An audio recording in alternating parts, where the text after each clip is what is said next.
My Tiny Mic sessions are a series of interviews where I take my tiny mics and I go all around Montreal to interview your future favorite musicians and their favorite industry specialists. And today I am joined by none other than Bud Rice. Hello. Yeah, thank you for being here. Happy to be here. Very glad.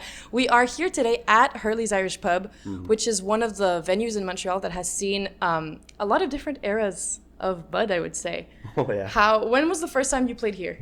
I think I'm going to say 18, but I think realistically it was more like 17, just for legal purposes. Yeah, it was 18, sure. But yeah, no, I've been playing here since I was a kid. It was one of the first spots. I'm fortunate enough my dad's been playing here since the bar opened.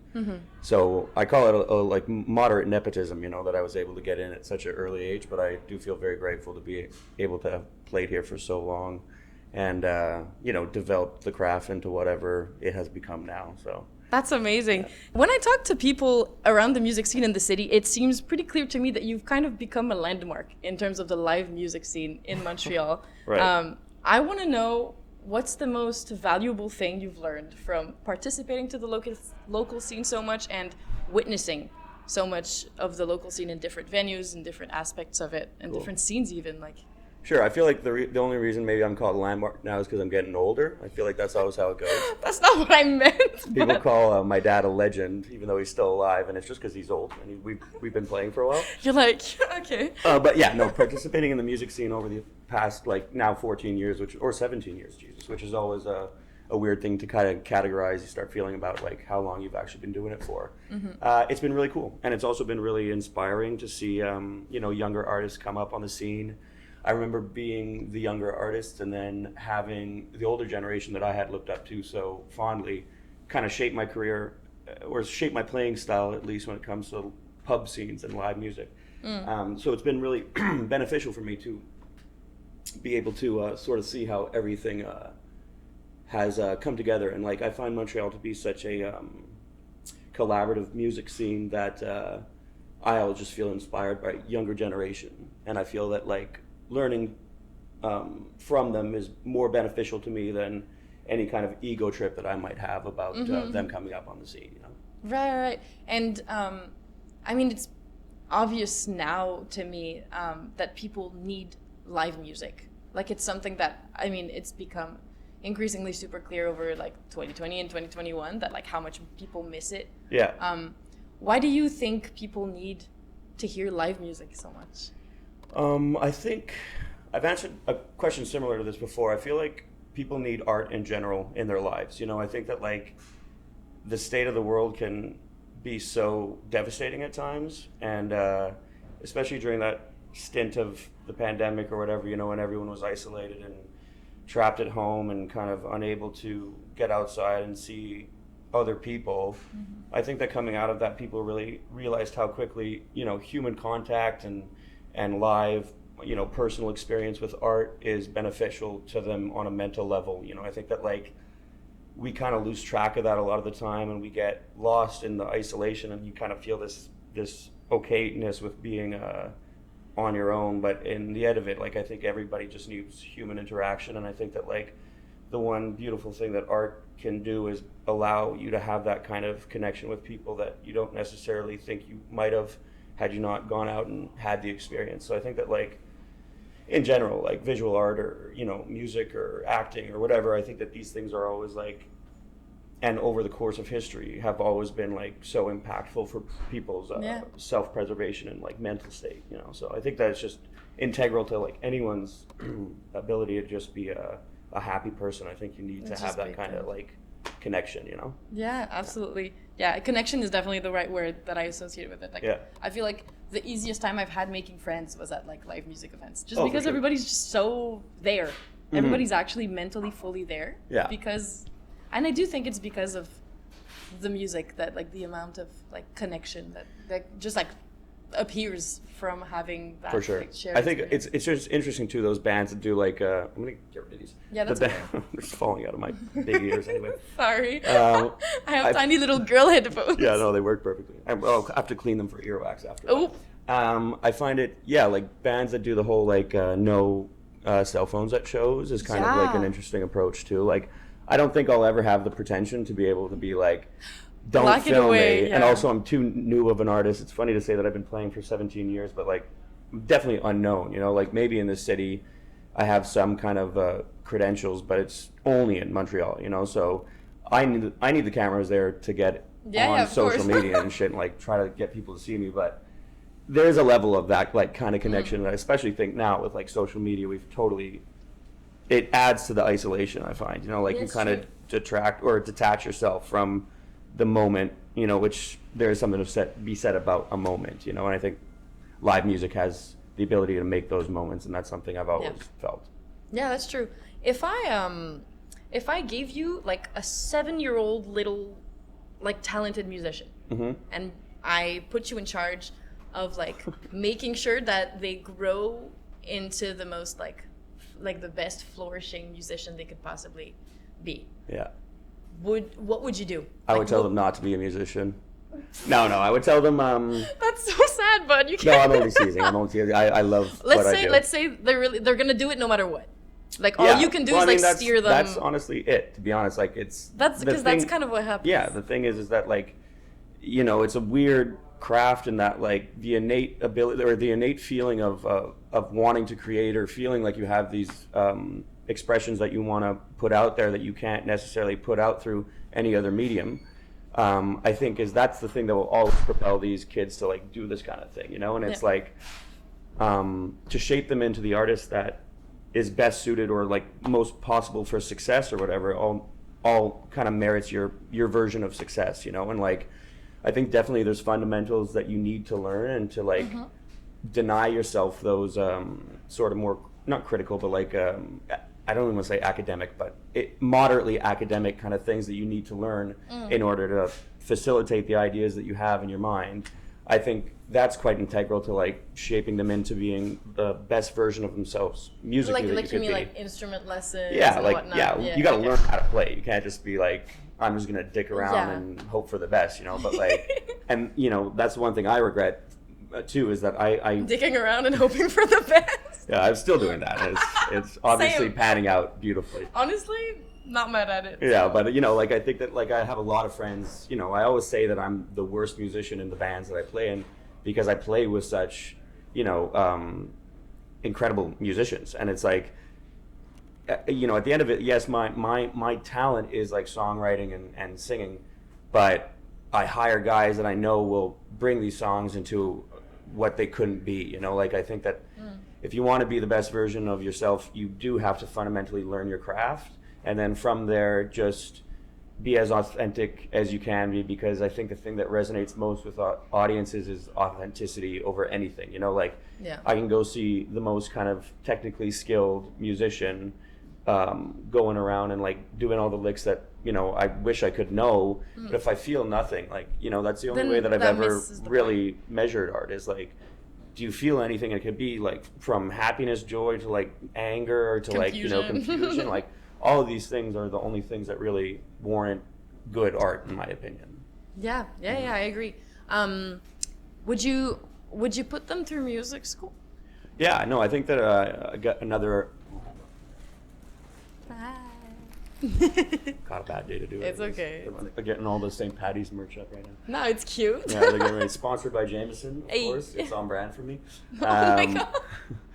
Yeah, no, I think I would. Like, again, I think that my regret, I don't think that like music school is necessarily fundamental. Like a lot of these things you can learn online too, which is YouTube Academy is real. It really is. Like I know guys who, you know, they went and they did their sound recording at the RAC or whatever, and you know, maybe sometimes that piece of paper can help you with certain jobs, but the connections that you make in the city just by meeting people are so much more beneficial to you as far as like job opportunities come up than saying I got my bachelor. You know, like my dad always jokes and says he has a bachelor of fine arts, a BFA, and he calls it a bachelor of fuck all, because it's just like, what am I going to do with this, really? You know, like that's so funny. He gets his gigs and, you know, he gets work through them, but that's because he's also just a wonderful musician. Like he's got a good reputation, and there's so many things that go into it for sure. Exactly. Yeah, that makes sense.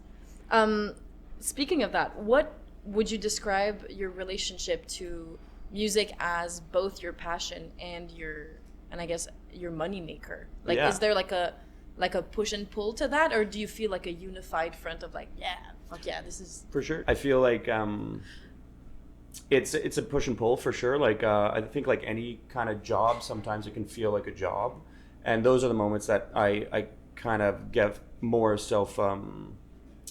I get a little more like self-conscious about it, you know, when I'm feeling like I'm really slugging away on a gig and I'm just like, man, the crowd's not here, like what am I doing? Like my job, I always say, is not to like bring people into the bar, it's to keep people at the bar. You know, I want them to come in and see what's going on and be like, okay, this is a band that's like obviously connecting on stage and I'm feeling something from it. But when it's just the disconnect, I think is the hardest part, you know, and I call those soul-sucking gigs, and I have had a few, definitely some really weird ones. But I'm trying to also navigate now, because I have the opportunity to choose the gigs that I really want to do over the ones that are kind of just bread and butter, because at the end of it, yes, I feel very, very lucky that I'm able to make money doing what I love. I think that's a huge success in my mind. And but I also want to be able to like maintain the artistic kind of like integrity that I have too, without sacrificing too much of it to be like not even selling out, just like hurting my soul for the paycheck, you know, like I'm trying not to do that as much, which I think is healthy. But I agree. No, I fully agree, because the thing is, there is only so far you can go before you start to like tarnish that love you have. Like if you do too many of those, well, your soul does get sucked, and then there's nothing. Yeah, and then you end up being like a jaded musician, and you see it in their soul, you see it in their eyes. They don't want to be there, you know. And there's nothing more sad than that, because this is so cool. It is cool, yeah. I totally agree. Piece of Heaven. Yeah. You chose such a dreamy title, and yet such like a raw, tough visual for the cover of that album. What is it about like chaos and hardship that like rings heaven to you? Because I think like what's the story behind that? Well, yeah, fundamentally I was just at the time of writing it, I was going through a pretty not a life-changing breakup, but a real like realization breakup of you know, caring so deeply for somebody and losing them was difficult, and luckily I got an album out of it. But I think the heaven aspect of it was my time with that person, and the hardships were my time after losing that person and being in that filthy room and like kind of pulling myself out of those trenches and being able to like find some kind of musical outlet for something that was so kind of like impactful on me in a negative way, and then, you know, a positive way later on. But so is that legitimately the room?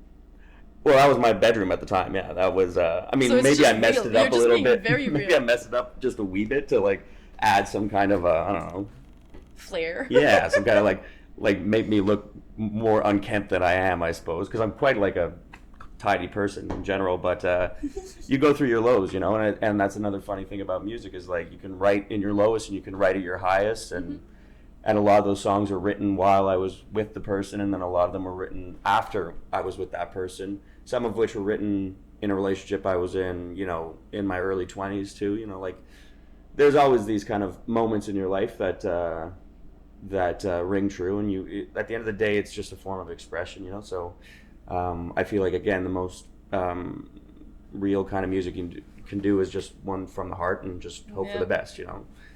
It's when you start writing for other people, like writing with the idea that like this will sell to other people, I think is the most kind of tricky thing to do, you know? Yeah, and I mean, it's tough because that's kind of encouraged, you know, to be like, okay, well, this is the algorithm and the playlist system and whatever. I think there's a fine line of that too. Like I've worked with some producers in the past, and you know, they're great producers and they write and are successful musicians and stuff, but having those conversations I've had the conversation of this isn't going to sell, this isn't going to work, this isn't going to sell, and I was like, at the end of it, I'm always just like, I don't really care, you know. Like I think there's a fine line. You can add a little bit of it. If you're too ego driven and you're just like, this is my art, this is what I'm doing, it's also not collaborative in that sense, you know. Like I like the idea of working with musicians that are like, let's try this, and then I'm like, okay, whatever. Like I'm never too attached to it to the point where I'm that dickhead in studio that's like, this is my heart, you know, like, or like, this is my shit. I'm always just like pretty into the idea of like working with people. So there's a balance between those two, I think. Yeah, for sure. There's definitely a middle ground to find. Yeah. I want to say I might butcher the title, but there's, I think, the last song called "These Are Only Words," or these are. They are only words. Yeah, They Are Only pretty close. Yeah. My favorite song. Thanks. It's so good. Thank you. It's so powerful. I just congratulations. Yeah, I loved it. I like listened that song to it. I was too. like, fuck yeah. Sweet. Thanks. You say in an interview with Brandon Kelly in 2018 Mm-hmm. for the Montreal Gazette that your dad told you when you were younger, if you want to do anything with music, you have to write your own songs. Yeah. What's the earliest song you remember writing, and Oh what my was it God. about? I think I wrote a song called. Oh, yeah. I wrote a song called. I knew I was gonna get something good out of this one. Yeah, I think it's called "Down by the Beaver Dam."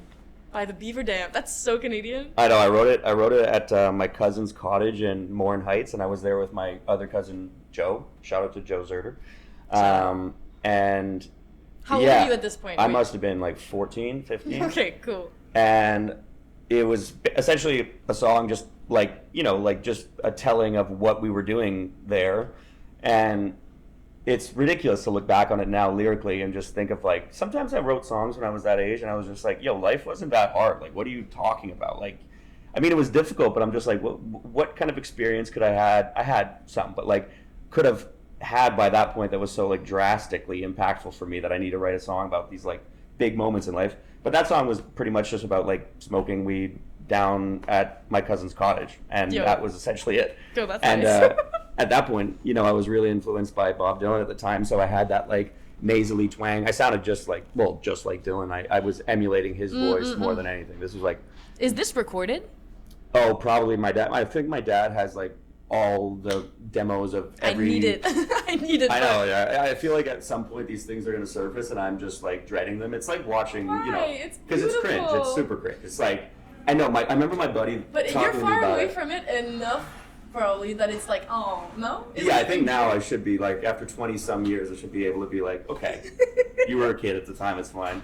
But it's like, yeah, it's like watching yourself doing dumb shit when you were a kid. It's like one of those things where it's like, I should be more like, oh, that's good. Like, look at how far you've come. But in my self-deprecating mentality, it's like, We're all like that. yeah. I would say I'm full of shit. I would literally say the same.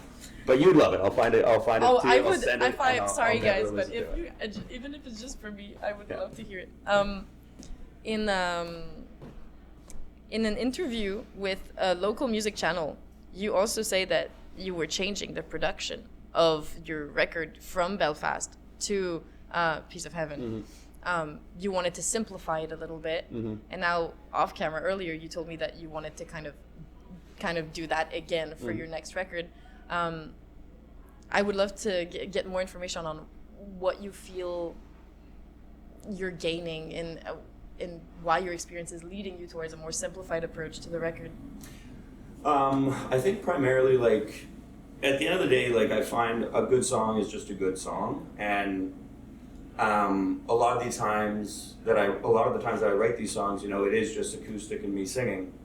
And I think there's something to be said about those kind of like, I don't want to call them like intimate versions of the songs, but like the space in them can feel more haunting than like the overproduction where you're kind of losing yourself musically. It's always like a constant battle I have because I grew up listening to a lot of like funk music too, and Motown music primarily, and I loved like horns and I loved production.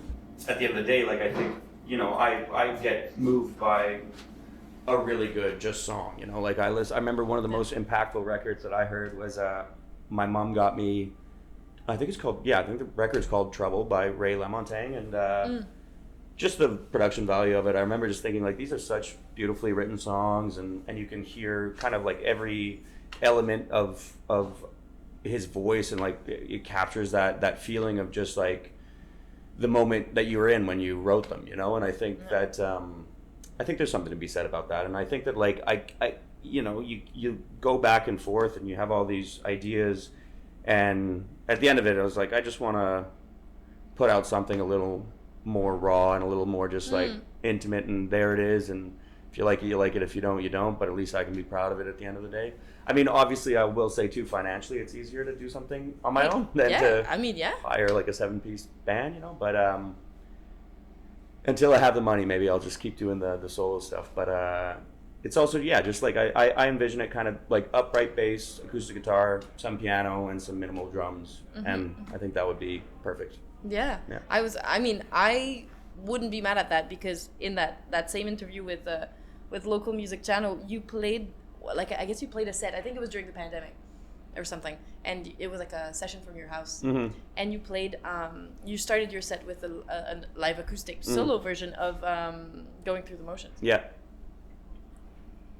Maybe I should just do Piece of Heaven solo again and just I don't know, but songs like that. I would listen to it. Yeah. I wouldn't be mad. Well, that's one person. Literally I didn't know this before we spoke about it, but I literally wrote, it was properly life-altering for me. Would you ever release a solo album, please? Oh, wow. Okay, cool. So, I don't know, foreshadowing. I don't know. Yeah. Is there anything else relating to what your artistic process is like that we haven't spoken above, that we haven't spoken about, that you think is worth noting? No, not that we haven't spoken about. I mean, yeah, it's just the process is really just, it comes in waves, you know, like it's one of those things too that I don't feel like I can force necessarily, and more breakups. yeah, exactly. That's all I need. Yeah. I'm kidding. Someone to break my heart and a good record comes out of it. That's the way it works. But primarily, you know, I mean, you're not wrong about that either. But yeah, no, I find because I write music for other people too. I've done like country writing for other people, and I find that I can do more easily when it's not so personal to me. Yeah. But yeah, the sort of the 2 a.m. sessions when I'm all alone at home, maybe Those like hit. a couple of glasses of whiskey, and I'm just like, you know what, I'm gonna try to do something here. I feel like those are the most sincere moments of my songwriting. You know, if I find myself like getting down and like being like, I need to write a song, nothing good ever comes of it. And to notably too, like the way that I write is not like write the lyrics and then write the music. It's very much like hand in hand. So, you know, you have this kind of hook. Do you ever do the jumble lyrics where there's all not the really time. lyrics, yeah. and then you figure it out later? My voice memos are just full of like, even on the way here, I was just like, and I started. Who the hell are we? Oh wait, are they doing renovations? I hope not, but if that's a buzzsaw, that's gonna be a problem. That sounds like tile. It's okay. Oh. Is it gonna pick up? It will pick up, eh? It's worth checking. Okay.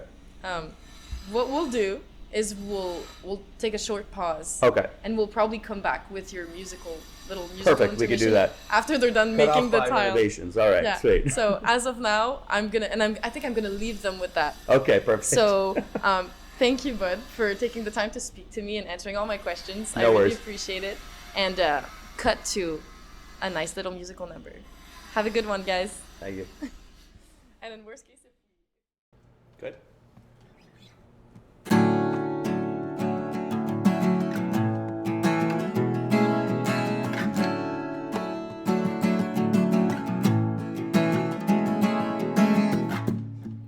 The train woke me up when the walls rattled, so I filled your cup and I got the cats fed. You lay there in bed, stretched out like a sunrise. It fucked with my head to know that you're mine. Maybe not for forever, we might not see tomorrow, but I'll take what I'll get and I'll sing to you like a sparrow.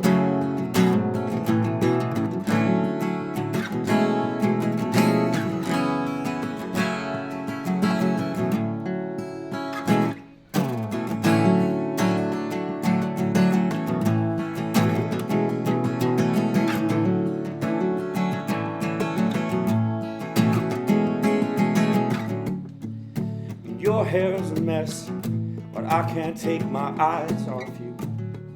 And so I digress, even though I don't want to. You said I'd give you the world as I sped up in a Prius. And I know that I could, and I know you don't need me. So when you kissed me goodbye, your lips were soft like silk, and I felt alive. Not just for a minute.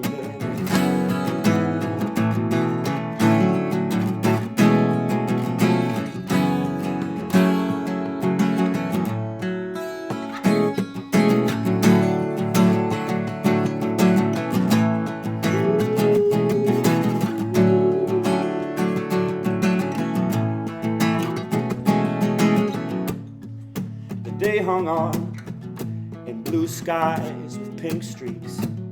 I hear 100 songs every time that you speak. The way that dress clung on to you like a river, flowing like water over your figure. Though I give you the world, I'll keep my heart from breaking. So I'll give you tonight, baby, I'm all yours for the taking.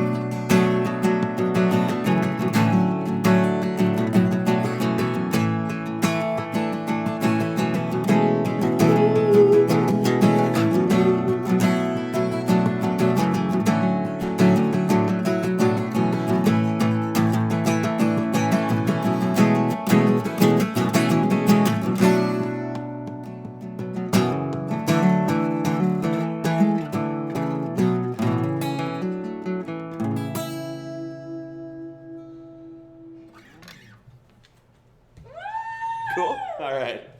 I love it. Sweet, man. I'm glad. Oh, what's that one called? Prius. Let's go. Are you serious?